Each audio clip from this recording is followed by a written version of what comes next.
भारत का पहला राज्य भी जो था हमारा वो आजाद कौन सा हुआ था? अरुणाचल प्रदेश और सिक्किम, मेघालय, यही दोनों क्षेत्र आजाद हुए थे। तो ऐसे ऐसे चीज आपको नॉलेज लेते रहना चलना है। तो इसी तरह से हम कह सकते हैं भारत में विभिन्न प्रकार के क्षेत्र में जो थे जो अधिकार थे, और अधिकार में कर्तव्य बता रहा था। तो कर्तव्य मैंने आपको बता ही दिया था 3 से 4 और अनेक कर्तव्य है। राष्ट्र ध्वज के सम्मान करना, राष्ट्रपिता के सम्मान करना, राष्ट्र के पशु पक्षियों का सम्मान करना, हाथी, बिल्ली, तोता, भैंस, बकरी, जितने भी जानवर हैं हमारे, वो सब हमारे लिए बहुत महत्वपूर्ण है। बायोलॉजी सिस्टम में देखा जाए, बायोस्फीयर में देखा जाए, जैव विज्ञान में इन्हें बहुत महत्वपूर्ण दिया जाता है। जानवर हमारे परितंत्र को जिसे कहते हैं बायोस्फीयर्स, अर्थात फूड चेंज, खाद्य श्रृंखला जाके हमारे इम्यूनिटी को बनाए रखने में विशेष भूमिका निभाते हैं। इसलिए इन जानवरों को भी सम्मान करना चाहिए। इनके मुंह कान तो है नहीं कि बोलेंगे, इनको इसी तरह से सम्मान रखना है।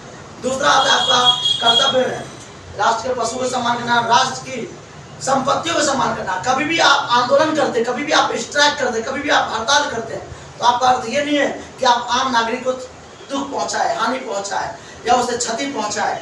आपको अर्थ है उस नागरिक के साथ साथ उस संपत्ति को आप रक्षा करें, जिसे हमारे धरोहर रूप से हमारे आने वाले पीढ़ियों ने, हमारे पूर्वजों ने, हमारे जितने लोगों ने उसको बनाने में सहयोग दिया, जितने उन्होंने उसका विशेष महत्व को समझा, उनको सम्मान करना चाहिए।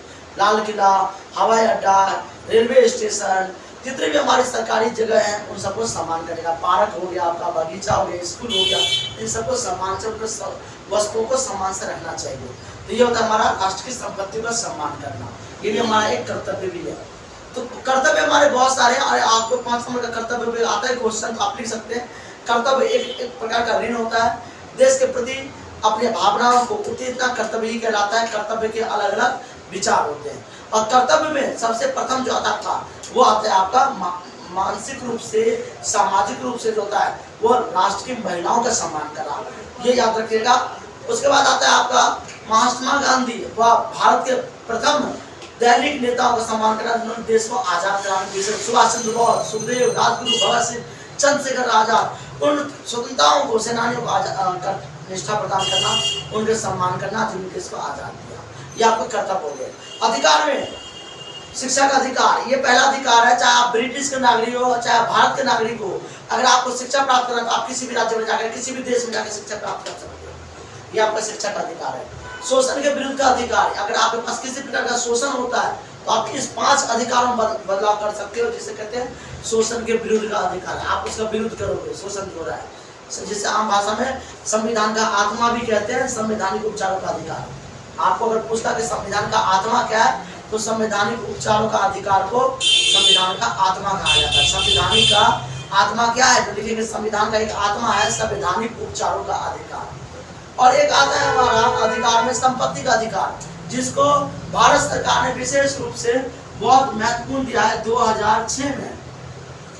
संपत्ति का अधिकार में क्या है कि संपत्ति में राष्ट्र की महिलाएं ये कह सकती है, दावा कह सकते हैं अपने पिता को कि पापा अगर आपके पास 100 गज का प्लॉट है, हम 2 भाई हैं, या आपके पास एक भाई है, यानी आपका एक औलाद है, आपके पापा के पास एक औलाद है और आपकी एक बहन भी है, तो आपकी ये बहन कह देगी कि मुझे 100 गज में से 50 गज चाहिए, तो आपके पापा को देना पड़ेगा, क्योंकि आपके पापा की लड़की है, वो देना पड़ेगा। आपका 2 भाई है, तो आपके पापा को देने का अधिकार तो है, लेकिन ये भी अधिकार है कि अगर लड़की मांग रही है तो पापा उसके लिए, अगर वो लड़की कोर्ट में कर दी कि मुझे संपत्ति चाहिए, तो देना पड़ेगा। अगर पिता कहता है कि मैं नहीं दूंगा क्योंकि इसके संपत्ति पूरा इसके ससुराल में बहुत ज्यादा है, तो कोर्ट भी धाकित कर देगा कि मत दो, इसके संपत्ति ससुराल में है, जाके भेजेगा, देखेगा। अब बाय चांस पति गरीब है और आपके 4 बेटे भी हैं, तो भी आपके हक बनता है कि आप इसको 25 घंटा पूरा इसको पति को दो, ताकि ये भी आपका अंश था, ये बर्बाद नहीं। ये कहा गया है संपत्ति का अधिकार।